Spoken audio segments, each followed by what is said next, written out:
నేను ఆయన దగ్గర స్వయంగా పనిచేయకపోయినా నాకు ఆయన గురువుతో సమానం. నాకు చాలా ఇష్టమైన దర్శకుల్లో ఒకళ్ళు. ఆయనతో నాకు చాలా అనుబంధం ఉంది. దాసరి పద్మ గారు మొదట నేను ఇండస్ట్రీకి వచ్చిన కొత్తలో నేను వాళ్ళ సినిమాకి పనిచేసేటప్పుడు ఆవిడ నాకు భోజనం పెట్టారు.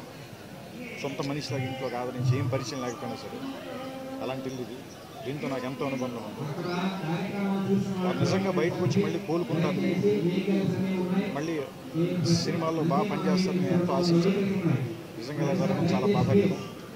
వారికి, వారి కుటుంబ సభ్యులకి, ఆయన అభిమానులందరికీ, ప్రపంచంలోని తెలుగు వారందరికీ, తెలుగు సినిమాలు ఆదరించే వారందరికీ నా ప్రగాఢ సానుభూతి తెలియజేస్తున్నాను. ఆయన ఆత్మశాంతి